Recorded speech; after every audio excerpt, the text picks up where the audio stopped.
Bonjour à tous, je vous propose aujourd'hui une petite révision du calcul de l'aire du losange. Alors tout d'abord, je vous propose une petite révision des notions de base en grandeur.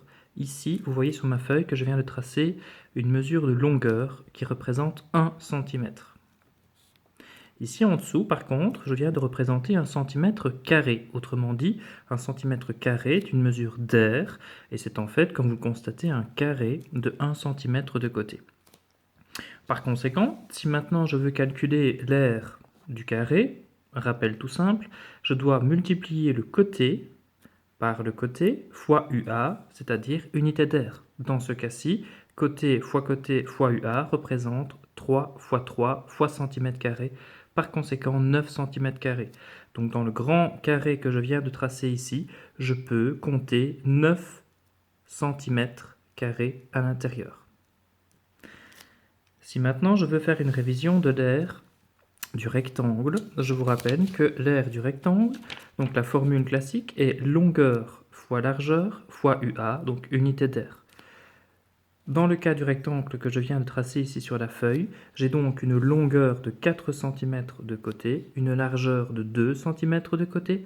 Par conséquent, si je veux calculer l'aire de mon grand rectangle, je vais faire 4 fois 2 fois centimètre carré. La réponse est donc de 8 cm². À l'intérieur de ce rectangle, je peux placer 8 cm². Je peux m'amuser à les compter si je veux pour vérifier. Maintenant, nous allons passer au calcul d'aire du losange qui, bien entendu, est un petit peu plus compliqué. Alors pour ça, je dois imaginer voilà, que ma mission est de calculer l'aire de mon losange bleu, qui est ici représenté. Je vais lui inventer un petit copain qui est vraiment l'équivalent et qui lui est un losange rouge. Et ensuite, par un petit tour de magie, je vais venir casser mon losange rouge et venir placer les 4 petits morceaux ici autour.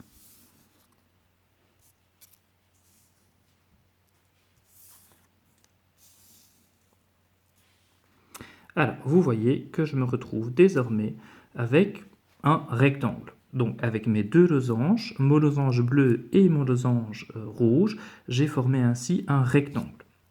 Si maintenant je regarde toujours mon losange bleu, puisque c'est vraiment le point de départ du problème, je constate que mon losange bleu a une grande diagonale de 8 cm de long et une petite diagonale de 3 cm de long. Si maintenant je regarde mon rectangle, formé à l'aide de mes deux losanges identiques, je peux très bien constater que la grande diagonale de mon losange bleu est égale à la longueur de ce rectangle et que la mesure de la petite diagonale du losange bleu est égale à la largeur de mon rectangle. Par conséquent, si maintenant je multiplie mes deux diagonales, c'est-à-dire 8 fois 3 fois centimètre carré, je vais obtenir 24 cm².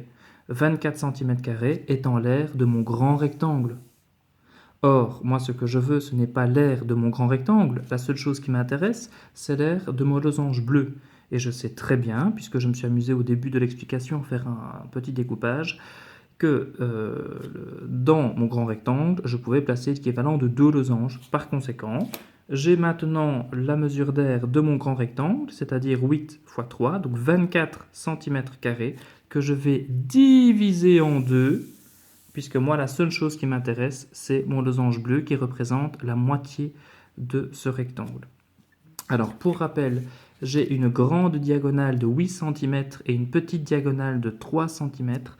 Et pour conclure, voici la définition du losange. L'aire du losange est égale à la grande diagonale fois la petite diagonale divisée en 2. Et ne jamais oublier, bien entendu, de rajouter l'unité d'aire. Alors, le plus important et la plus grande difficulté au niveau de l'aire du losange, c'est de ne surtout pas oublier de diviser en 2, car sinon, vous allez vous retrouver avec l'aire, en fait, d'un grand rectangle qui vaut le double de votre losange. Donc, ne jamais oublier, diviser en 2, et comme dans tout calcul d'aire, l'unité d'aire, bien entendu. À bientôt!